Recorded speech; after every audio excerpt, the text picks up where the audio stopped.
हा सत्संग संत रामपालजी महाराजांचा असून मराठी भाषिक भक्त समाजास सहज समजावे म्हणून हिंदी भाषेतून मराठी भाषेत रूपांतरित करण्यात आलेले आहे.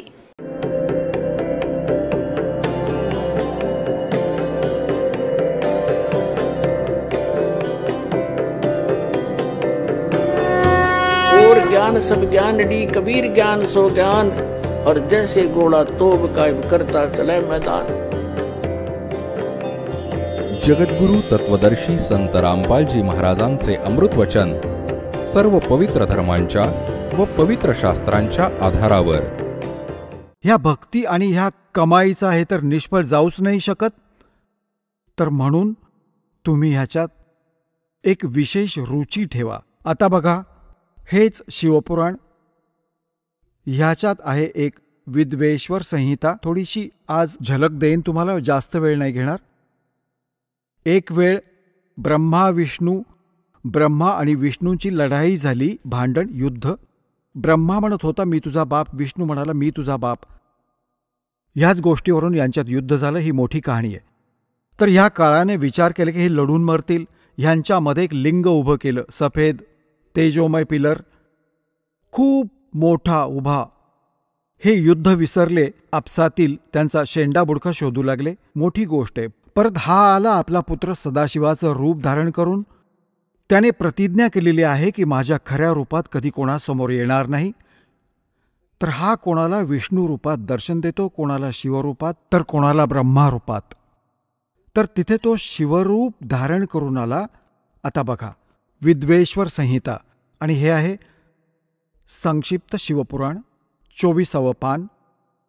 इथे या दोघांचं भांडण चालू होतं आणि मध्ये त्याने हा स्तंभ उभा केला. आता इथे येऊया. ब्रह्मा आणि विष्णूने विचारलं, प्रभो, ह्या ज्योती निरंजन काळाला, सदाशिवला सृष्टी वगैरे 5 कृत्यांची लक्षणं काय आहेत ते आम्हा दोघांना सांगा. भगवान शिव म्हणाले, हा काळरूपी ब्रह्म बोलला, माझ्या कर्तव्यांना जाणणं अत्यंत गहन आहे, तथापि मी कृपापूर्वक तुला त्याविषयी सांगत आहे. पुढे जाऊया. आता आपण आलो 26व्या पानावर. ह्यात म्हटले की मुलांनो, आता झाला ना यांचा बाप, ब्रह्मा विष्णू महेशाचा पिता आहे हा. मुलांनो, तुम्ही दोघांनी ब्रह्मा विष्णूने तपश्चर्या करून प्रसन्न केलेल्या मज परमेश्वराकडून सृष्टी आणि स्थिती नामक 2 कृत्ये प्राप्त केली आहेत. ही दोन्ही तुम्हाला खूप प्रिय आहेत. याच प्रकारे माझी विभूती स्वरूप माझ्यासारख्या चेहऱ्याचे रुद्र आणि महेश्वरने, हा ने आहे, 2 अन्य उत्तम कृत्ये संहार आणि तिरोभाव माझ्याकडून प्राप्त केली आहेत. हा 5वा कोण आहे? हे 4 तर ब्रह्मा विष्णू महेश व रुद्र झाले. ह्या महेशाचा त्याचाच एक चेहरा आहे रुद्र, आणि तो 11 रुद्रांचा कंट्रोलर आहे. तो रुद्र, तो वेगळा आहे. आणि हे ब्रह्मा विष्णू महेश हे वेगळे आहेत. तर हा 5वा जो बोलत आहे तो आहे काळ दुर्गेचा पती. आता आपल्याला इथून एवढंच घ्यायचं होतं. आता तुम्हाला जे दासाने दाखवलं होतं, हे आधी दासाने परमात्म्याद्वारा सांगितलेली सृष्टी रचना ऐकवली आणि आता या सद्ग्रंथात प्रमाणित होते आहे. तर ह्याने काय सिद्ध झालं की कोण आहे? कौन ब्रह्मा का पिता है और कौन विष्णु की माँ, शंकर का दादा कौन है, हमको देव बता. तर ह्या कथेने तुम्हाला सर्वथा सिद्ध होईल की ब्रह्मा विष्णू महेशाचा पिता आणि यांचे आजोबा कोण आहेत. यांचे आजोबा आहेत कबीरजी, ते सत्पुरुष ज्यांनी ह्यांचा पिता ज्योती निरंजनला जन्म दिला. आणि तिथूनच बघ ब्रह्मा विष्णू महेशाचा जन्म झाला ज्योती निरंजन काळाकडून. तर ह्यांचे आजोबा कोण आहेत? कबीर, सत्यपुरुष, ते परमेश्वर आहेत. जो आज दास सत्संग सुरू करू इच्छित होता, करत होता, त्याची तर आत्तापर्यंत भूमिका बनली आहे. आता काय झालं? ह्या तिन्ही देवतांचं दुर्गेने लग्न लावलं. आपलीच 3 रूपं बनवली, सावित्री, लक्ष्मी आणि पार्वती. समुद्रात लपवलं आपल्या वचनांनी. 3 मुली तरुण बनवल्या आणि ह्या जेव्हा तरुण झाल्या त्यांना कोमातून बाहेर आणलं. ह्या तिघींचा विवाह करून दिला. तिथून मग पुढे काळाची सारी सृष्टी सुरू झाली.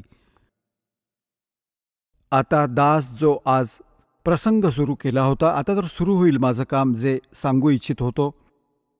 आता धरमदासजींनी विचारलं, हे परमात्मा, आम्ही खूप नीच आणि पामर प्राणी आहोत. हे भगवान, आम्ही तुमच्याशी विश्वासघात केला, तुमच्याशी चीटिंग केलं, आणि तरीही तुम्ही आमच्यासाठी भटकताय. कशी दया केली दाता. तेव्हा परमात्म्याने म्हटलं की जेव्हा इथे हे प्राणी इतके दुःखी झाले, हाहाकार माजला, तेव्हा कारण की त्या वेळेपर्यंत परमात्म्याला हे सांगायचं होतं, कारण की परमेश्वराने म्हटलं की त्यावेळी जेव्हा इथे हाहाकार माजला, धर्मदास, मी आपला पुत्र जोगजीतचं रूप घेऊन, ज्या पुत्राचं रूप घेऊन यांना काढलं होतं, त्याचंच रूप घेऊन मी तिथे उभा राहिलो जिथे 1,00,000 मानव शरीरधारी प्राणी, स्त्री व पुरुष तिथे भाजले जात होते तप्तशिलेवर, आणि तडफडत होते जीव, खूप तडफडत होते, वाईट हाल होत होते. तर तिथे माझ्या जाण्याने सर्व जीवांची ती तडफड तर संपली.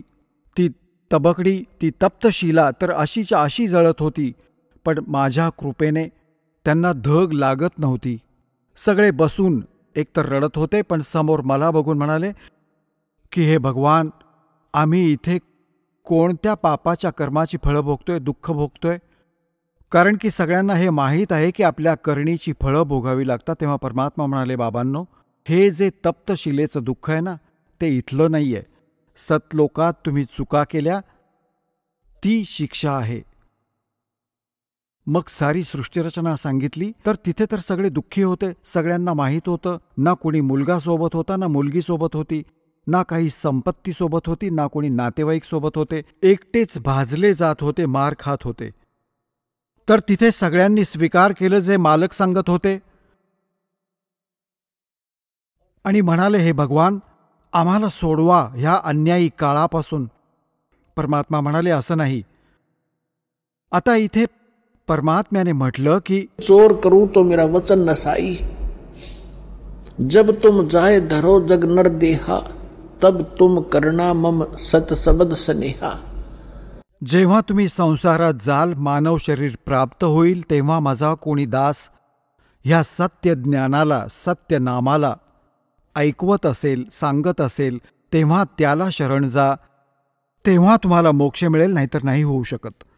तेव्हा ते म्हणाले की हे परमात्मा, आता जर तो जन्म मनुष्याचा झाला तर तो संत शोधू आणि तुम्हाला शरण, तुमची भक्ती करत जाऊ, आणि दुसरी काही पूजा आम्ही करणार नाही. तर इथे हे 3 गुण यांना भ्रमित करतात. त्यांना माहीत नाही कुठे होतो, कोठे जन्मलो होतो, कसा अन्याय केलाय आमच्यावर. तर मग काय झालं? परमात्मा म्हणाले की तिथे ऋषी, महाऋषी पण तिथे भाजले जात होते, जे इथे मंडलेश्वर मिरवत होते. तेव्हा परमात्मा म्हणाले, तू निराकार सांगतोस या काळाला, ज्योती निरंजनला, आत्ता येईल तुम्हाला खायला. बघा, तो आला समोर. तो साकार आहे, नराकार आहे, ओंगळवाणं कपाळ आहे त्याचं 2 बोटांचं, आणि उंच उंच डोकं, भयंकरसा चेहरा, तो येत आहे समोरून. परमात्मा म्हणाले, तुम्ही आता जा इथून. परमात्म्याने त्या सगळ्यांना तिथून उडवून लावले. ते आले आपल्या कर्माधाराने, जिथे कोणी पशु व्हायचे होते, पक्षी व्हायचे होते, धर्मराजाकडून हिशोब करून निघून गेले. आता जेव्हा काळाने बघितलं, समोर भगवान उभे आहेत, जोगजीत उभा आहे, ज्याने मला काढलं होतं तिथून. एवढं तर त्याला कळलं की कुणी परमात्म्याचा संदेश घेऊन आलाय हा. थोडीशी त्याला भीती पण होती की इथून पण घालवणार नाही ना हा आपल्याला, मी यांना दुःखी करतोय. पण तरी त्याने हिम्मत करून विचारलं की जोगजीत, तू इथे का आलास? परमात्म्याचं काही वचन आहे का? असेल तर मला सांग, आदेश दे, आणि आज मी तुला ठीक करेन. तू तिथून मला मारून घालवलं होतंस, आणि आज तू माझ्या लोकात कसा आलास? तेव्हा परमेश्वराच्या रूपात, जोगजीत रूपात उभा परमात्मा म्हणाला की परमात्म्याचा आदेश घेऊन मी आलोय, आणि तू सगळ्या प्राण्यांची काय दशा करून ठेवली आहेस, वाईट हाल करून ठेवलेत.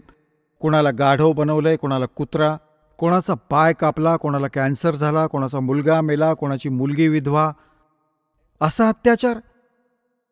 तर हा काय म्हणतोय, मी तर सत्याचं राज्य करतो, जो जसं कर्म करतो तसं भोगतोय, मी काय करणार. आता ह्याने आपला एजंट सोडलाय, मन, आत्म्याच्या सोबतीने, जे सारे उलटे काम करवतो आणि आत्म्याच्या डोक्यावर फोडतो की हे ह्याने केले. मग परमात्मा म्हणाले की ज्योती निरंजन, आता मी कशासाठी आलोय ते अजून सांगतो. म्हणाला, हो सांगा. मी खाली जाईन आणि तुझं पितळ उघडं पाडेन आणि सांगेन हा भगवान नाहीये, हा काळ आहे, हा तर तुमचा शत्रू आहे, तुम्हाला त्याच्या आहारासाठी थांबवून ठेवले, तुमच्याद्वारे हा मुलं उत्पन्न करवतो आणि स्वतः खातो. जसं खाटीक बकरे पाळतो, नर आणि मादी बकरे सोडून देतो, ते उत्पत्ती करतात आपल्या प्रेमाने आणि विषय वासनावश होऊन आणि खातो तर कसाई. तर असं आहे, हे जाऊन सांगेन. आता पुण्यात्म्यांनो, हे बोलणं ऐकून खूप क्रोधित झाला काळ आणि परमात्मा म्हणाले, धर्मदास, माझ्यावर असं तुटून पडला जसं मारून टाकणार मला. आणि पुण्यात्म्यांनो, इथे परमात्मा आपल्याला सतर्क करतात, आपल्याला आठवण करून देतात कधीही कोणती आपत्ती आली. तुम्हाला जो मंत्र प्राप्त आहे, प्रथम असेल तर प्रथम, द्वितीय असेल तर द्वितीय आणि तिसराही असेल तर सार नामाचं सुमरण करा. अशा कोणत्याही प्रकारच्या संकटात जरूर सुमरण करत जा. तर म्हणाले की मी सतनामाचं सुमरण सुरू केलं, श्वास आणि उच्छ्वासाने. तर त्याच वेळी हा काळ मला मारण्यासाठी झडप घालत होता, असा पडला की जसं पक्षाचा पंख गळून पडावा आणि पडल्या पडल्या तळमळत होता. असा घाबरला की तेथून पळून पाताळात पडला. तर ह्याला पाताळातून काढून आणलं मी आणि म्हटलं, चल वर. मग हा घाबरला खूप, माझे पाय पकडले आणि म्हणाला, काही हरकत नाही, तुम्ही निसंशय खाली जा, पण एक विनंती आहे माझी, 3 युगात जीव कमी घेऊन जावे आणि 4थ्या युगात हवे तेवढे घेऊन जा. तर परमात्म्याने म्हटलं की ठीक आहे. आणि दुसरं हे म्हटलं की माझ्या ज्ञानाला जो मानेल तो माझा आणि तुमच्या ज्ञानाला जो मानेल तो तुमचा, बळजबरीने घेऊन जाऊ नका. तेव्हा परमात्मा म्हणाले, ठीक आहे, तथास्तु. जेव्हा सारे वचन वदवून घेतले, मग बदलला सरड्यासारखा. म्हणू लागला, निसंशय निघून जा जोगजी 4थ्या युगात. ह्या जीवांना इतकं कंडम करीन की हे भक्तियोग्य राहणार नाहीत. त्यांना सर्व उलट्या साधनेवर लावून देईन. देवी देवता, दगड, डोंगराच्या पूजेमध्ये ह्यांना व्यस्त करून टाकीन आणि जेव्हा तू जाशील तेव्हा तुझं कोणी ऐकणार नाही. परमात्मा म्हणाले, तू तुझं काम कर, मी माझं करेन. तेव्हा काय सांगितलं होतं परमेश्वराने कि चौथा युग जब कलयुग आई, तब हम अपना अंश पठाई. काल बंद छूटे नर लोई, सकल सृष्टि परवानिक होई. घर घर देखो बोध विचारा, सतनाम सब ठोर उचारा. 5505 तब ये वचन मेरा होगा साचा. कलयुग बीत जावे जब एता, सभी प्राणी परम पुरुष पद चेता. तर परमात्म्याने सांगितलं होतं की 4थं युग जेव्हा कलियुग येईल तेव्हा मी माझा एक दास पाठवेन. आता तिथे काळासमोर परमात्म्याने म्हटलं की मी माझा दास पाठवेन. आणि कबीरवाणी चॅप्टरमध्ये परमात्म्याने धर्मदासजींना, जेव्हा धर्मदासजी खूप चिंतित झाले होते की हे परमात्मा, तुम्ही सतनाम आणि सारनाम गुप्त ठेवलं आणि त्याच्याशिवाय मोक्ष नाही होऊ शकत. आपण मज पामरावर दया केलीत दासावर आणि 42 वंशांच्या पिढीला अभय दिलत. वंश चालेल तर हे परमात्मा सारनाम आणि सतनामाशिवाय पार नाही होऊ शकत. तर माझी मुलं कशी पार होतील, असं काळीच पकडून बसला. परमात्म्याने विचार केला की हा खूप दुःखी झालाय. तेव्हा परमेश्वराने म्हटलं की ऐक, काळाने काय म्हटलं होतं? द्वादश पंथ करूं मैं साजा, नाम तुम्हारा ले करूं आवाजा. द्वादश पंथ नाम जो लेगी, हमरे मुख में आन समोही. जाओ जोग जीत संसारा, जीवन माने कहा तुम्हारा. जीव तुम्हारा कहा न माने, हमारी ओढ हो बाद बखाने. आता एवढा वेळ नाहीये, मी ते सगळे पुरावे आज नाही दाखवू शकत तुम्हाला की 12 पंथ कोणकोणते आहेत. तर 12 पंथ, 12वा पंथ गरीबदास पंथ सांगितलाय, लिहिला आहे कबीर सागरमध्ये. तर परमात्म्याने म्हटलं की तू चिंता करू नकोस धर्मदास. जेव्हा 5500 वर्ष कलियुग संपेल तेव्हा ही मधली पिढी येईल आणि मधल्या पिढीपर्यंत हे ज्ञान, तत्वज्ञान, सतनाम आणि सारनाम अगदी गुप्त ठेवायचे, नाहीतर काळाच्या दूतांच्या हाती लागेल. माझं सार मिशन खराब होईल. तर परमेश्वरानं बघितलं की हा अत्यंत चिंतित झालाय. तेव्हा परमेश्वर म्हणाले, धर्मदास आता खरं सांगू तुला? तेव्हा धर्मदास म्हणाले की भगवान, आज किती चांगली वेळ आहे. आज कलियुग स्टार्ट आहे सन 1398 आणि 1512 आणि आजही लोक मानत नाहीत. आणि तुम्ही म्हणता की पुढे तर भयंकर कलियुग निर्माण करेल, काळ असा अन्याय करेल, हाहाकार माजेल, माणूस कृतज्ञ होईल. मग त्यावेळी कसे पार होणार? आज तर तुम्हीही उपस्थित आहात, तरीही ऐकत नाहीयेत हे लोक. त्यावर परमात्मा म्हणाले, जेव्हा 5500 वर्ष कलियुग संपेल आणि 12वा वंश चालू झालेला असेल ह्या काळाचा, म्हणजे गरीबदास पंथापर्यंत, तर त्यावेळी त्या 12व्या पंथात मी येईन स्वतः आणि मग सर्व पंथांना नष्ट करून एक पंथ बनवेन आणि सारी सृष्टी माझंच नाम घेईल. तुझे 42 वंश काय साऱ्या सृष्टीला पार करून नेईन धर्मदास, ह्या 42ची चिंता सोड तू. तेव्हा त्याला थोडा धीर आला आणि काळासमोर परमात्म्याने थोडी गुप्तता ठेवली की माझा अंश पाठवेन आणि तो साऱ्या पूर्ण सृष्टीला. और घर घर देखो बोध विचारा, और सतनाम सब ठोड उचारा. तुम्ही पाहताय आज ही ज्ञानगंगा घराघरात पोहोचली आहे. कुठे बघितले कोणी व्यक्ती पुस्तक खरेदी करताना किंवा पुस्तक विकलेलं बघितलं का तुम्ही? गावांमध्ये, शहरांमध्ये कोणी भाजी विकतो, कोणी कांदा विकतो, कोणी दोडका भोपळा विकतो, हे तर बघितलं होतं. तर परमात्म्याने म्हटलं होतं, घर घर देखो बोध विचारा. माझ्या ह्या ज्ञानाची चर्चा घराघरात सुरू होईल आणि सारी सृष्टी नाम घेईल आणि सतनाम सगळ्यांना सांगितलं जाईल आणि परमात्म्याच्या त्या परमपदाची, सतलोकाची सगळ्यांना माहिती मिळेल. संपूर्ण विश्व मी पार करेन. तर ती वेळ आली आहे पुण्यात्म्यांनो. आणि हा दास आहे, त्या परमात्म्याने पाठवलेला दास आहे आणि तुम्ही सगळे पार व्हाल. बोलो सतगुरुदेव.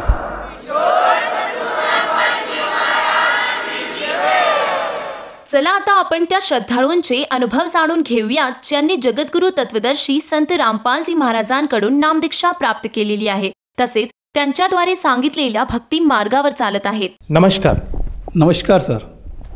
आपलं नाव? माझं नाव चिदानंद रोडे. आपण कुठून आलात? मी मुक्काम पोस्ट मोगदेवी, तहसील मोवाडी, जिल्हा भंडाऱ्यावरून आलेला आहे. आपला व्यवसाय काय आहे? माझा व्यवसाय कॉन्ट्रॅक्टरशिप आहे. मी 15 ते 20 वर्षापासून हा व्यवसाय करत आहे. संत रामपालजी महाराजांच्या शरणात आपण कधी आलात?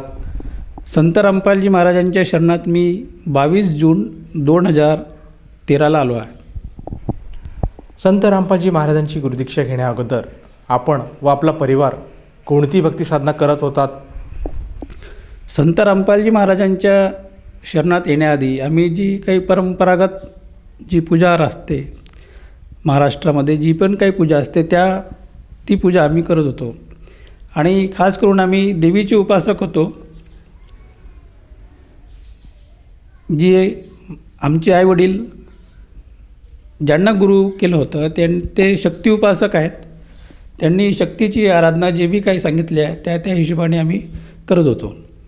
आमचे आईवडीलसुद्धा दत्त उपासक होते. काळ्या देवाची पूजा करत होते, ती पण नित्यनियमाने आमच्या घरी होत होती. आमच्या घरी त्याचप्रमाणे बऱ्याच वर्षापासून गणपतीसुद्धा मांडण्यात येत होता. त्याची पूजा पण आम्ही नित्यनियमाने 10 दिवस वगैरे करायचे. याच्यामध्ये जेव्हा मी लहान होतो तेव्हा मला अध्यात्माचा खूप छंद होता. माझा जन्मच मूळतः हा मंदिरातून झालेला आहे. ज्या गुरूंकडून आमच्या आईवडिलांनी दीक्षा घेतली होती त्यांनीच तुमच्या घरी मी येणार असं सांगितलं आणि तोच महिना आईला चुकला. आईला असं वाटलं की आपल्याला मुलगी होणार, कारण शक्ती उपासक होते, पण मुलगी नव्हता, मुलगा झाला. लहानपणी असताना मला एक असं आठवते की शाळेतून परत येताना मला एक सवय होती की मी काही त्यावेळच्या कविता म्हणायचा, काही भजनं म्हणायचे. असं करता करता मी खूप म्हणजे गुणगुण जायचा आणि वापस यायचा आपल्या घरी.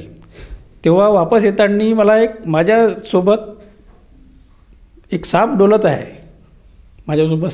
आहे, असं वाटलं. मला त्याच्याकडे लक्ष केलं तर मला खूप म्हणजे भीती वाटली आणि मी खूप जोराने पडत आपल्या घरी गेलो. त्या रात्री मला असं स्वप्नात आलं की तू कशाला पडत गेला रे. मी होतो तेव्हा ते आमचे आईवडिलांचे जे गुरु होते ते त्या रूपात मला दिसले. त्याच्यानंतर जसं मोठा होत आलो मला पण असं वाटलं की आपण पण गुरु करायचा. मी त्या गुरुजींना विनंती केली की मला गुरु दीक्षा द्यावी. त्यांनी म्हटलं की माझे तर कर्तव्यच आहे, मी गुरुदीक्षा नक्की देणार. आईला म्हटलं तर म्हणे सध्या घेऊ नको, लग्नानंतर तू आपली गुरुदीक्षा घे. पण त्या गुरुजींनी मला दीक्षा दिली. दीक्षेनंतर मला असं वाटायचं की मी या धर्तीवरचा आहेच नाही,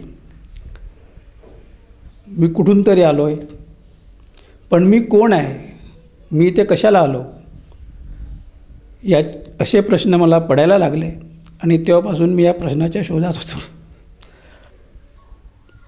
आणि त्यांनी दिलेल्या जी साधना होती, जी उपासना होती, जो मंत्र होता, त्या मंत्राचा सुद्धा जाप त्यावेळेस करत राहायचा. मला माझ्या जीवनामध्ये समोर काय होईल ही जाणण्याची लालसा होती. त्याच्यासाठी नागपूरमध्ये पट्टीवरती भविष्य सांगणारे भेटले. ते अंगठाचा ठसा घ्यायचे आणि त्या अंगठाच्या ठस्यावरून तुम्ही काय होणार भविष्य सांगायचे. त्यांचं म्हणणं असं होतं की हे जे आहे हे शंकर आणि पार्वती यांच्यामधील संवाद आहे, जे त्या जीवासाठी त्यांनी ज्या गोष्टी बोलल्या त्या गोष्टी त्या पट्टीत लिहिलेल्या आहेत असं सांगायच्या. त्याच्यामध्ये निव्वळ ठसा घेऊन आणि फक्त नाव घेऊन त्याची पूर्ण शहानिशा करायचे, सांगायचे की तुमच्या आईचं नाव हे आहे का, हो, तर मग समोरचा प्रश्न तुमचे वडिलाचं नाव हे आहे का, नाही, तर मग ते पट्टी अलग करायचे. दुसरी पट्टी घेऊन तुमच्या आईचं नाव हे आहे का, तुमच्या वडिलाचं नाव हे आहे का, तुम्हाला इतके भाऊ आहेत का, हे पूर्ण शहानिशा करून त्याच्यानंतर मग त्यांनी पट्टी वाचून सांगितली की तुम्ही मागच्या जन्मात काय होते, आता तुमच्या या जीवनात काय घडेल. तर त्यांनी हे सांगितलं होतं की 37व्या वर्षी तुम्हाला गुरु मिळतील. मला असं वाटलं की मला तर गुरु आहेतच, पुन्हा कोण गुरु भेटणार. त्याच्यानंतर त्यांनी हेही सांगितलं की तुम्हाला 40व्या वर्षानंतर गुदद्वाराचा त्रास होईल. म्हटलं ते होऊ शकते वयानुसार. असे काही काही ज्या भविष्यवाणी त्यांनी मला सांगितली. त्याच्यानंतर मी माझी साधना करत राहिलो आणि अशी अनुभूती आली की आपण कुणीतरी आहे. कोण आहे, पण तो कोण आहे असे प्रश्न पडले आणि या प्रश्नातच मी जास्तीत जास्त बिझी राहिलो, व्यस्त राहिलो. सर, जसं तुम्ही सांगत आहात की तुम्ही तुमचे जे आईवडील आहेत त्यांनी जो गुरु केला होता त्याच गुरुला आपण धारण केले. तर मला असं विचारायचं आहे की त्या गुरूंनी आपल्याला काय दीक्षा दिली किंवा काय शिकवण दिली? त्यांनी आम्हाला सोहमंत्र दिला, पण सोहमंत्र त्यांनी सहज नाही दिला. ज्या दिवशी म्हणजे दरवर्षी म्हणजे प्रत्येक वर्षाला ते एकदाच दीक्षा देतात, गुरुपौर्णिमेला. जेव्हा मी गुरुदीक्षेच्या विषयी आईशी बोललो तेव्हा आईने मला सांगितलं की बा मांडीवर बसवतात गुरु आणि कानात मंत्र देतात. पण असा मंत्र मला भेटला नाही. ओम नमः शिवायचा जाप मला सार्वजनिकरित्या मिळाला. मला असं वाटलं की बा ज्या मंत्रासाठी मी गुरु धारण केलेला आहे तो मंत्र भेटला नाही. तेव्हा तो मंत्र मिळाला नाही म्हणून मी खूप व्यथित झालो. मला खूप रडू आला की आपण असं काय करायला पाहिजे की तो मंत्र आपल्याला भेटेल. असं करताना मला जवळपास 3ऱ्या दिवशी गुरुजींनी इशारा केला. त्यावेळेस ते मौन व्रतात होते. ते 6 महिने, 12 महिने, 1.5 वर्ष असे ते मौन व्रत धारण करायचे. त्या मौन व्रतात ते होते आणि त्यांनी मला इशारा केला की तू वर फर्स्ट फ्लोअरला होते त्यावेळेस ते राहत होते. मला त्यांनी बोलवलं आणि मौन व्रत तोडून सोहम नामची दीक्षा दिली. त्यांनी असं म्हटलं की बा तू माझा विशेष शिष्य आहेस, त्यामुळे तुला हे विशेष प्रकारे नामदीक्षा दिलेली आहे आणि तू या मंत्राचा जीवनभर जाप कर आणि शब्द हाच गुरु. तुला जी अनुभूती होईल याच्यानंतर तोच तुझा गुरु राहणार आणि या मंत्राचा जाप तू अंतिम श्वासापर्यंत कर. त्यांनी हे सुद्धा सांगितलं की बा हा जो मंत्र आहे, हा जो मंत्र, या मंत्राशिवाय माझी अशी जिज्ञासा होती की बा या मंत्राच्या व्यतिरिक्त आणखी दुसरा कोणता मंत्र आहे का बा ज्याच्यापेक्षा श्रेष्ठ आहे.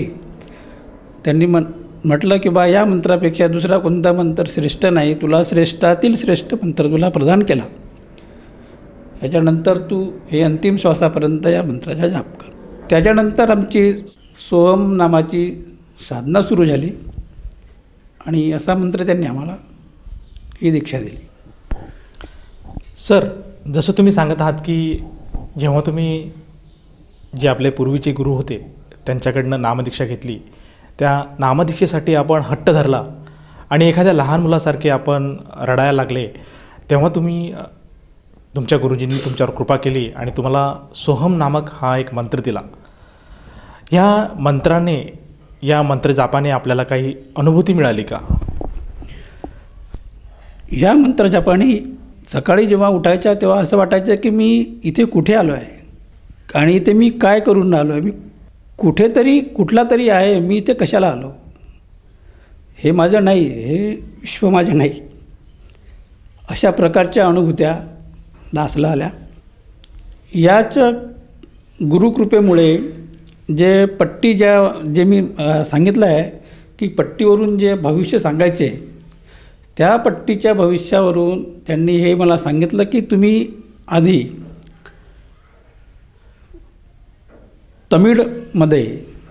तमिळनाडूमध्ये तुमचा जन्म झाला होता, तुमचं नाव आनंद होतं, तुम्ही त्यावेळेस गरीब होता, कुंभाराचे मुलगा होता पण गरीब होता, पण तो जो परंपरागत जो व्यवसाय होता तो तुम्हाला आवडला नाही. त्यामुळे तुम्ही काही वेगळं करण्याच्या दृष्टीने त्यावेळचे जे श्रीमंत जे लोक होते त्यांच्या संपर्कात राहून काही वेगळा व्यवसाय करून त्यांच्यासोबत तुम्ही खूप श्रीमंत झाले. पैसा आला पण सोबत विलासिता पण आली. त्यावेळेस त्यांनी मला असं सांगितलं की बा समजा रस्त्याने कोणी एखादी मुलगी जात असेल, ते तुमच्या मनात भरली तर ती सायंकाळी तुमच्या बिस्तरावर राहील. एवढे म्हणजे तुम्ही होता बा. ते जेव्हा सांगत होते की बा तुम्ही असे होता, मला खूप रडू आलं. त्यांनी सांगता सांगता थांबले आणि मला हे सांगितलं की बा प्रत्येक मनुष्य हा पुण्य आणि पाप याची वजाबाकी आणि बेरीज करून मनुष्यजन्म प्राप्त होते. काही चांगलं असेल म्हणून तुम्ही आज मनुष्यजन्मात आहात, समोरचं आहे का म्हणजे तुम्हाला पूर्ण कळेल. ते मला पुढे सांगू लागले की बा असं जीवन जगताना तुमची 40व्या वर्षी खूप तब्येत खराब झाली, खूप तब्येत खराब झाली. पत्नी तुमच्याकडे डुंकूसुद्धा पाहत नव्हती.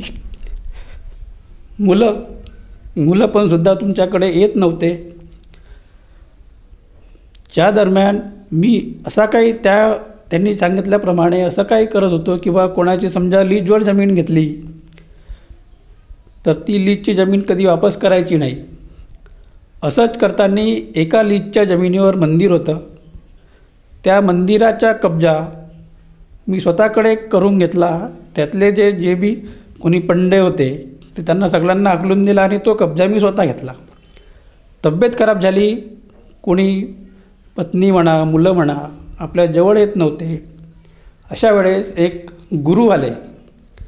त्या गुरुनी तुम्हाला समजावलं, त्या गुरुनी दीक्षा दिली आणि त्याच्यानंतर मग तुमचं जीवनच चेंज झालं.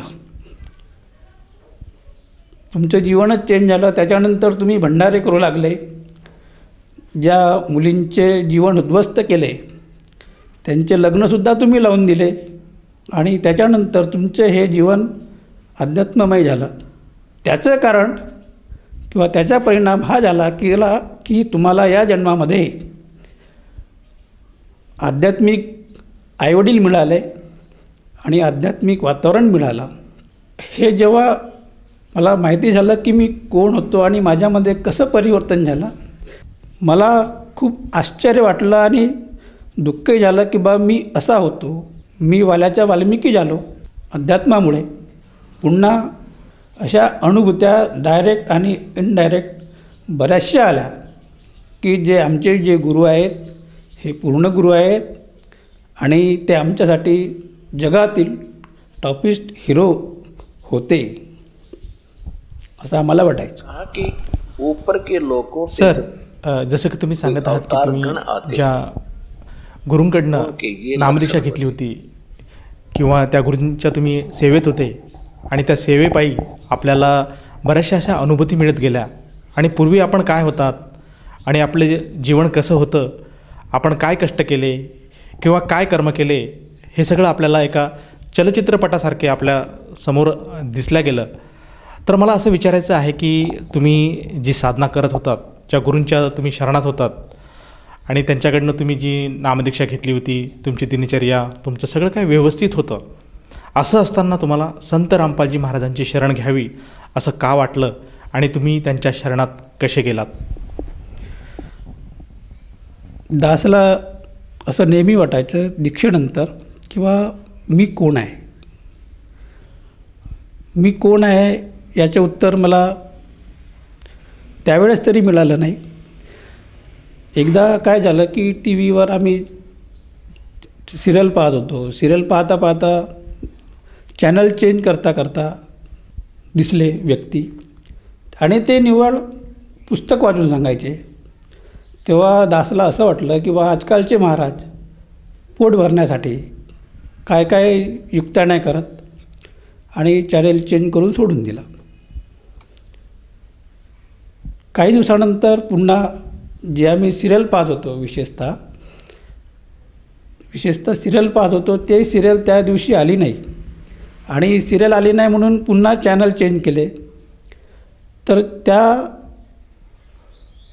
चॅनलवर असं आलं चेंज करता करता की कौन है ब्रह्मा का पिता, कौन है विष्णु की माँ, शंकर का दादा कौन है हमको दे बता.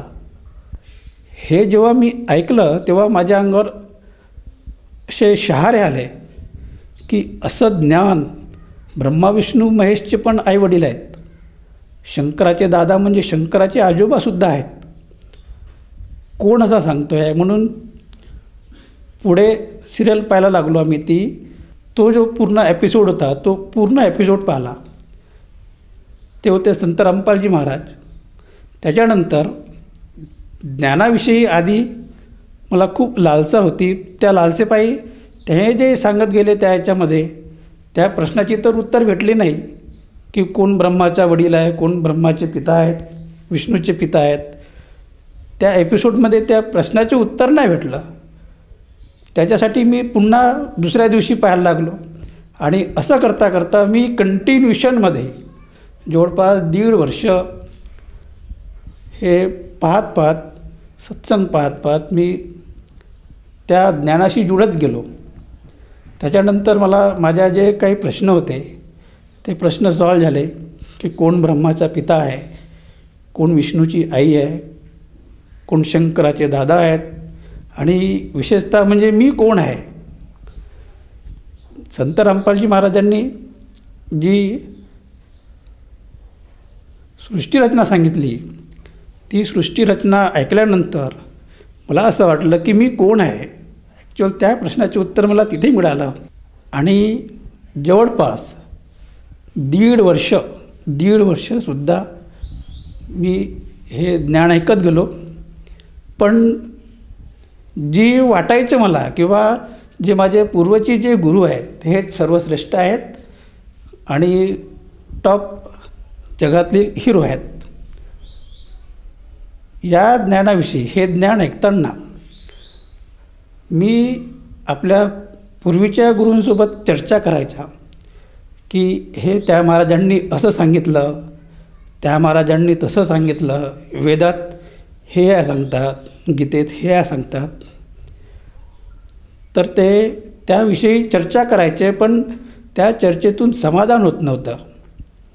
जे आमचे पूर्वीचे जे गुरुभाई होते त्यांच्यासोबत पण मी चर्चा करायचा की अशी एक सिरियल येते ती बघ, त्याच्यात गुरुजी असे सांगतात, त्याच्यात तसे सांगतात. तर त्याच्यामधून चर्चा व्हायची पण समाधान होत नव्हतं. पण जेव्हा सायंकाळी बसून पुन्हा संत रामपालजी महाराजांचे सत्संग ऐकत जे दिवसांनी जे प्रश्न पडायचे त्याचे उत्तर सायंकाळी द्यायचे की तुम्ही ज्या प्रश्नांच्या शोधात तुम्ही समाधान करू इच्छिता ते ज्ञान त्यांच्याकडे आहेच नाही, तुमचं समाधान होईल कसे. आणि होतंही बरोबर. अशी चर्चा करताना गुरुभाऊसोबत अशी पण चर्चा व्हायची किंवा गुरुजी म्हणतात किंवा माझ्यासारखा गुरु कोणी नाही विश्वामध्ये या 21 ब्रह्मांडमध्ये. ते मला विचारायचे मग आजपर्यंत जे गुरु झाले, संत झाले, महंत झाले, ऋषी झाले, मग ते काय असेच झाले. त्यांचेही म्हणणं बरोबर वाटतं किंवा वाटायचे त्यावेळेस मला किंवा बरोबर आहे. मग जे आधी झाले मग ते काय असेच का. नंतर मग गुरुजी जेव्हा सांगायचे किंवा प्रमाण देऊन किंवा हे जे ज्ञान आहे हे ब्रह्मालासुद्धा नाही, हे ज्ञान विष्णूलासुद्धा नाही, हे ज्ञान शंकरालासुद्धा नाही, इवन त्याचे वडील ब्रह्मलासुद्धा हे ज्ञान नाही, इवन ज्या मातेची मी भक्ती करत होतो त्या मातेलासुद्धा हे ज्ञान नाही. हे मला त्यांच्या संत रामपालजी महाराजांच्या सत्संगातून कळलं की हे ज्ञान मग ऋषीमुनींना कसं आलं, या संतांना जवळ कसं आलं की जे ज्ञान या देवी देवतांकडे नाही. आणि संत रामपालजी महाराजांचं मला असं वाटायचं की बा ते पोट भरायसाठी पुस्तकं वाचून सांगतात. त्याच्यानंतर मला हे कळलं की बा ते पुस्तकं वाचून का सांगतात. त्यांनी पुस्तकं वाचून सांगितले नसते, धर्मग्रंथ वाचून सांगितले नसते तर आम्हाला त्या धर्मग्रंथात काय लिहिलं आहे हे कळलंच नसतं. निवड मुखाने सांगितलं असतं तर आम्ही त्यांच्यावर कधी विश्वासच ठेवला नसता. हे मला नंतर कळलं की ते वाचून सांगणे आमच्या आमच्यासारख्या मूर्ख लोकांसाठी किती आवश्यक आहे. मी जेव्हा सत्संग ऐकायला सुरुवात केली संत रामपालजी महाराजांची, तेव्हा खाली एक पट्टी यायची की बा या फोन नंबरवर तुम्ही पुस्तक मागवू शकता, ज्ञानगंगा. मी पहिली ज्ञानगंगा मागवली आणि ती माझ्या पूर्वीच्या गुरूंना दिली. दुसरी पुस्तक मागवली, मी माझ्या स्वतःकडे ठेवली. तिसरी मागवली, मी माझ्या परिवारात ठेवली. अशा मी अनेक पुस्तकी मागवल्या फ्रीमध्ये, आणि ज्याचे मी संपर्कात होतो त्या सगळ्यांना मी ती देत होतो. माझ्या गुरूंना मी हे विचारलं की बा या पुस्तकात जे लिहिलं ते काय आहे. त्यांनी सांगितलं का मी विचार करून सांगतो की याच्यात मुख्य काय आहे. असं करता करता काही दिवस लोटले, पण मी माझा प्रश्न कधी सोडला नाही. व गुरुजी याच्यात जे लिहिलं आहे ते काय आहे, सत्य आहे की असत्य आहे. त्यांनी एकदा मला सांगितलं की बा या पुस्तकामध्ये जे पण काही लिहिलेलं आहे ते बिलकुल सत्य आहे. मग सत्य आहे तर मग काय, सत्य आहे तर मग काय. त्यांनी हे म्हटलं की बा मी मातेला सोडू शकत नाही. तुला असं वाटत असेल की तुझा फायदा आहे तर तू जरूर जा. तेथपर्यंत मला असं कधी वाटलं नाही का आपण संत रामपालजी महाराजांच्या आश्रमात जायचं. सत्संगामध्ये गुरुजी एकदा कळवळीनं सांगत होते की बा बेटा मैं आपके लिए पलके बिछाए खडा हूँ. हे शब्द मी जेव्हा ऐकले मला असं वाटलं ते मलाच म्हणून आले, ते माझ्यासाठी शब्द आहेत. आणि पलके बिछाए खडा, पलके बिछाए हे शब्द जे होते खूप टोचले. आणि त्यावेळेस मी ठरवलं की कमीत कमी आपण आश्रमात जाऊन यायला पाहिजे. तर आम्ही विथ परिवार आश्रमात गेलो. आश्रमात जाण्याआधी जे रात्रीची वेळ होती ट्रेनमध्ये, त्यांनी आम्हाला त्या बरवाल्याबद्दल काहीच माहिती नव्हतं. प्रायव्हेटमध्ये आम्ही रिझर्वेशन केलं होतं, पण उतरायचे कुठे, काय कुठे. तर आम्ही जे ट्रेनमध्ये जे लोक होते त्यांना विचारायचो की बा कुठे उतरायचं. टीटीने सांगितलं का बा या स्थानावर तुम्ही उतरा, तिथे त्या आश्रमच्या गाड्या येतात जिनमध्ये. आम्ही गेलो, आश्रमात गेलो आणि त्याच्यानंतर दुसऱ्या दिवशी सत्संग सुरू झाले. सत्संग ऐकले. त्याच्यानंतर मला एक शंका समाधान म्हणून एका रूमच्या बाहेर लिहिलं होतं शंका समाधान. त्या शंका समाधानामध्ये आम्ही गेलो. काही तिथे शिष्य होते त्या संत रामपालजी महाराजांचे, काही चर्चा करत होते, आपल्या शंकेचे समाधान करत होते. मला पण माझी शंका होती. मी तर ते आश्रम पाहायलाच गेलो होतो. त्या आश्रममध्ये त्यांनी मला विचारलं आपण कुठून आलात, कसे आलात, म्हणजे कशाला आले. त्यांना पूर्ण माहिती सांगितली. त्यांनी म्हणाले की बा तुम्ही गुरु करा, संत रामपालजी महाराजांना कडून दीक्षा घ्या. म्हटलं दीक्षा घ्यायची काय गरज आहे, गुरु तर मला आहेच. त्यांनी मला विचारलं गुरु आहे, बरोबर आहे, त्यांनी तुम्हाला काय दीक्षा दिली. त्याच्यानंतर मी त्यांना सांगितलं सोहम. परिचय करून देत असताना मी त्यांनाही सांगितलं की आमचे गुरु हे शक्ती उपासक आहेत. शक्ती उपासक आहेत तुमचे गुरु.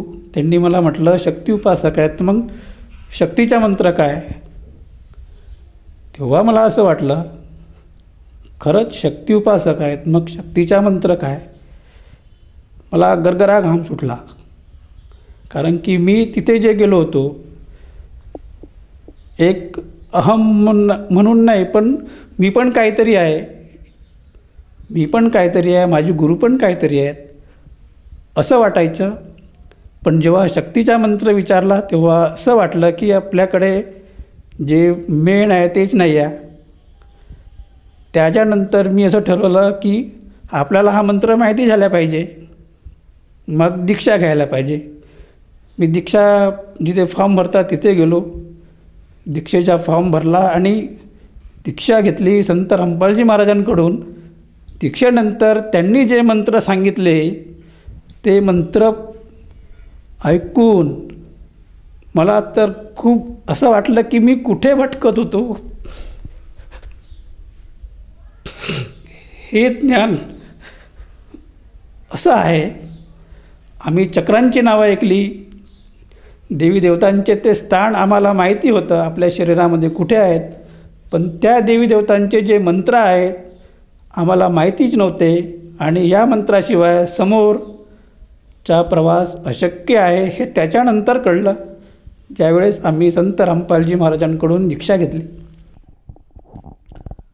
सर, जसं तुम्ही सांगत आहात की तुम्ही संत रामपालजी महाराजांची नामदीक्षा घेतली आणि ज्यावेळी तुम्ही नामदीक्षेसाठी गेला होतात, म्हणजे एक नामदीक्षा घेण्यासाठी आपण नव्हते गेलात, फक्त एक चाचपडायला गेले होते किंवा शोधायला गेले होते की खरंच इथं सद्भक्ती आहे का, आणि त्या अनुषंगाने आपण तिथं गेलात आणि ते ज्ञान ऐकून त्यामध्ये आपल्याला विश्वास पटला आणि आपण ते ज्ञान ग्रहण केलं. तर ह्या ज्ञानाने आपण आपला पुढचा प्रवास कसा केला आणि ही सद्भक्ती आपण कशी स्वीकारली? हे मंत्र जेव्हा मला माहिती झाले की बा या देवतांचे हे मूळ मंत्र आहेत,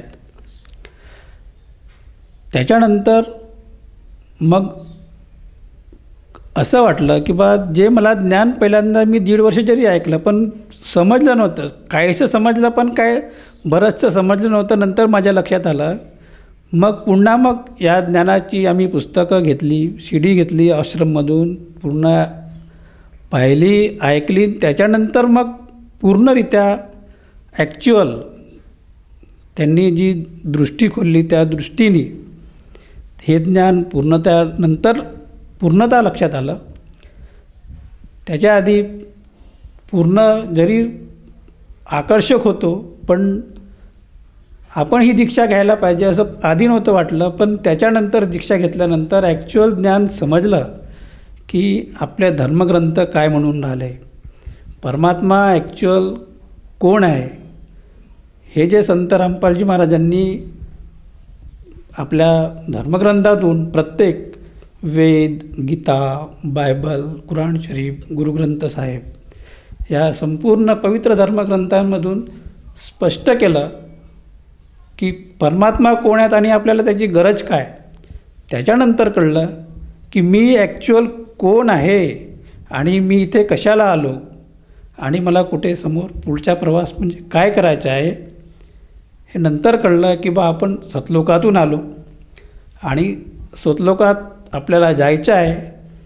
त्याच्यासाठी जे ओम तत्सत हे जे मंत्र आहे आपल्या गीतेमध्ये, त्याचा अर्थ नंतर मला कळू लागला की बा पूर्ण परमात्म्याला जर प्राप्त करायचं असेल तर ह्या ओम तत्सत या 3 विधीनी तो मोक्ष, तो सतलोक प्राप्त करता येईल. सर, जसं तुम्ही सांगत आहात की संत रामपालजी महाराजांच्या शरणात आल्यानंतर आपल्याला सद्भक्ती कळाली आणि जी आपल्या जीवनामध्ये जी खोज होती की आपण कुठून आला आहात आणि आपल्याला कुठे जायचं आहे हे आपल्याला कळालं. तर जेव्हा आपण संत रामपालजी महाराजांची भक्ती स्वीकारली आणि त्या भक्ती साधनेने आपल्याला व आपल्या परिवाराला काय काय लाभ प्राप्त झालेत? मुख्य लाभ मला मी कोण आहे याच्या प्रश्नाचं उत्तर मिळालं आहे, जे की मला खूप बोचत होतं की मी कोण आहे आणि मला काय करायचं आहे. आध्यात्मिक लाभ हाच आहे की मला मोक्षमार्ग मिळाला, जो की मनुष्य जन्माचा जो मूळ उद्देश आहे तो मला समजला आणि तो मार्ग मला या संत रामपालजी महाराजांकडून मिळाला. फायदे पुष्कळसे असतात, पण 1-2 फायदे मी तुम्हाला सांगेन. जसं दासकडे परमात्म्याच्या दयेने, गुरुकृपेने काही सेवा लावली आले आणि आम्ही ती सेवा नेहमी करत असतो. या सेवेच्या निमित्ताने मी एकदा नागपूरला आलो. जाताना वेळ झाला होता, तेव्हा मला घरून फोन आला की बा घरचा सिलेंडर संपला. सिलेंडर आमच्याकडे एकच होता, आता पण एकच आहे. तेव्हा मी विचारात पडलो की आता काय व्हावं. तर आमच्यासोबत जे भगतजी होते ते म्हणाले की बा काही चिंता नका करा, माझ्याकडून घेऊन जाल. पण घेऊन जाताना मला 10, 10:30, 11 वाजतील. लहान मुलं आहेत, पाशी राहतील. त्याच्यानंतर मी म्हणजे आम्ही 2 व्हीलरवर होतो, त्या पुढच्या प्रवासाला लागलो. तेव्हा मला 5-10 मिनटानंतर फोन आला की बा पप्पा सिलेंडर सुरू झाला. हा सिलेंडर त्याच्यानंतर या सिलेंडरची अशी कथा आहे की त्या महिन्यामध्ये मी दूध गरम करायसाठी ठेवलं जवळपास 12 वाजता आणि काही काम आले त्यामुळे मी बाहेर निघून गेलो लॉक करून. जेव्हा मुलं शाळेतून आली 4 वाजता तेव्हा दूध उकळून खाली आलं, त्यामुळे सिलेंडर तर विझला होता पण सुरू होता. पूर्ण सिलेंडर सुरू होता 12 ते 4पर्यंत. मुलांनी बाजूच्या एका मुलाला बोलवून तो सिलेंडर बंद केला. त्या दिवशी खूप हानी होणार होती. फक्त एकही हानी संत रामपालजी महाराजांच्या देहीने झाली नाही. फक्त सिलेंडर तो गेला, गॅस, बाकी अशी काही हानी झाली नाही. आणि त्याच महिन्यातली ही गोष्ट आहे की बा सिलेंडर संपला आणि सिलेंडर पुन्हा सुरू झाला. त्याच्यानंतर तोच सिलेंडर जवळपास 1 ते 1.25 महिना पुन्हा चालला. जो सिलेंडर संपला होता मी त्याला हात लावून पाहत होतो, असा हलत होता. म्हणला चालू आहे, कशाला दुसरा सिलेंडर आणायचा, म्हणून काही आणला नव्हता. जो सिलेंडर वाया गेला, जो सिलेंडर लवकर संपायला पाहिजे होता, तो त्या महिन्यामध्ये जो 2 महिने चालणारा सिलेंडर जवळपास 2.5 महिने चालला. असे हा एक अनुभव आहे. या व्यतिरिक्त आपल्याला आणखीन काही लाभ झाला का? मला जे मी मगाशी जे सांगितलं की पट्टीद्वारे मला जे भविष्य सांगण्यात आलं होतं की बा 40 वर्षानंतर तुम्हाला गुदद्वाराचा त्रास होईल. हा गुदद्वाराचा त्रास खरंच 40व्या वर्षानंतर सुरू झाला. प्रमाण कमी होतं, पण जेव्हा आमची सेवा लागली होती जबलपूरला, त्या जबलपूरच्या सेवेला मला जायचं होतं जवळपास 8 ते 10 दिवसापूर्वी. पण जायच्यापूर्वी 2-3 दिवस आधी मला एवढा त्रास झाला की एखादा जानवर कसा ओरडते त्रासामुळे, तसं मला व्हायला लागलं. माझ्यासोबत जे येणार होते जे भगतजी आमचे, त्यांच्या मीकडे गेलो. त्यांना सांगितलं की माझं जमणार नाही, तुम्ही चालले जाल. तर त्यांनी हो म्हणाले, मी चालला जाईल. त्यांनी त्याच्यानंतर म्हटलं की बा चला एकदा आपण डॉक्टरला पण दाखवून देऊ. तर आम्ही डॉक्टरकडे गेलो. त्यांनी औषधी दिली आणि जायच्या मी 3ऱ्या दिवशी जाणार होतो. मला 2 दिवसातच पूर्णतः बरं झालं. तेव्हा मी परमात्म्याला हीच विनंती केली होती आधी की मी हे परमात्मा सेवेपासून मला वंचित करू नका, मला येऊ द्या. तर ही विनंती परमात्म्याने ऐकली, संत रामपालजी महाराजांनी ऐकली आणि मी त्या 2 दिवसामध्येच बरा झालो. त्याच्यानंतर आम्ही सेवेला गेलो.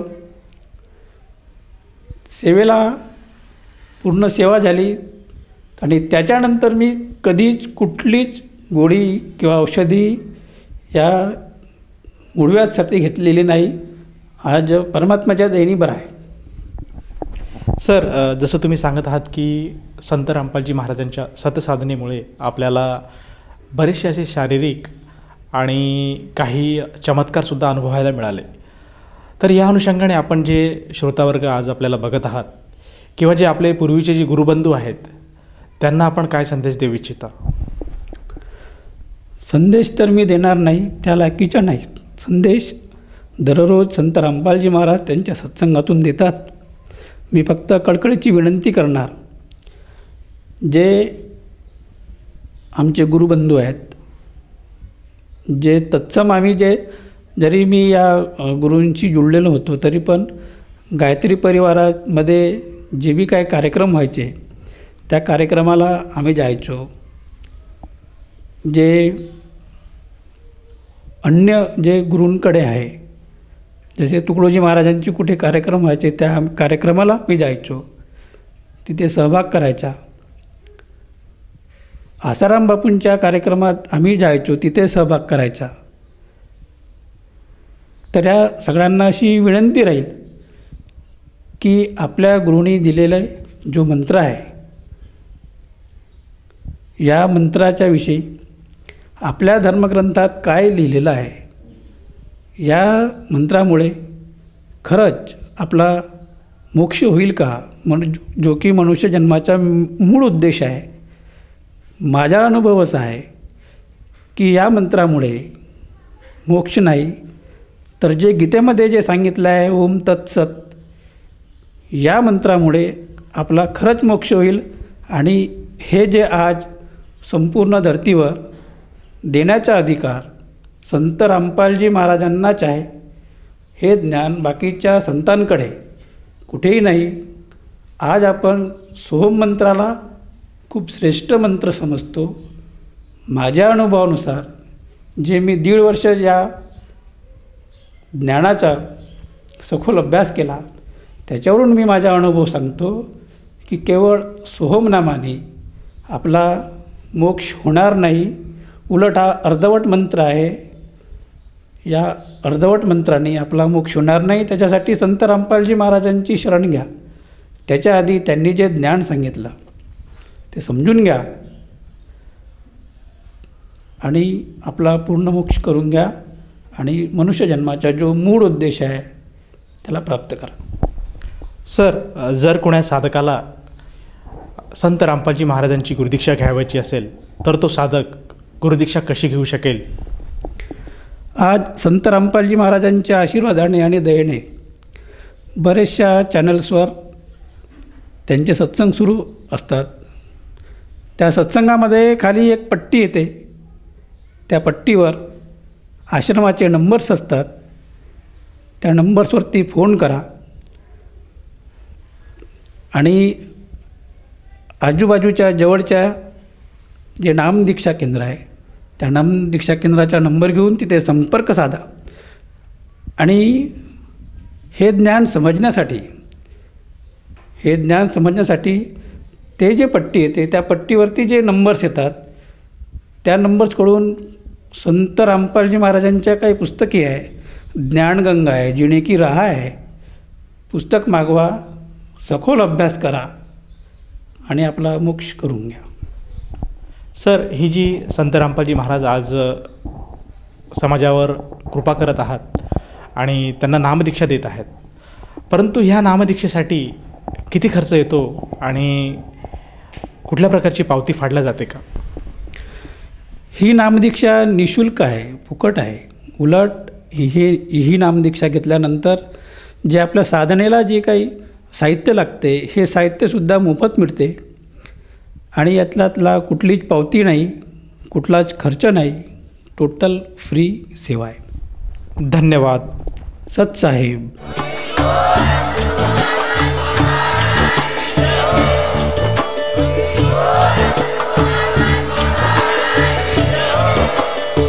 आपण ऐकत होता जगद्गुरु तत्वदर्शी संत रामपालजी महाराजांचे मंगल प्रवचन. निःशुल्क नामदीक्षा प्राप्त करण्यासाठी आणि अधिक माहितीसाठी संपर्क करा 7030303951 7030303952. आमची वेबसाईट आहे www.jagadgururampalji.org. सर्व पवित्र धर्मांच्या पवित्र शास्त्रांवर आधारित प्रमाणित अनमोल पुस्तक ज्ञानगंगा किंवा जगण्याचा मार्ग यापैकी कोणतेही एक पुस्तक निःशुल्क मागविण्यासाठी आम्हाला आपले पूर्ण नाव, पूर्ण पत्ता, पिनकोड सहित आणि फोन नंबर लिहून 7030303951 7030303952 या नंबरावर SMS करू शकता किंवा आम्हाला 7030303950 या नंबरावर व्हॉट्सअप देखील करू शकता.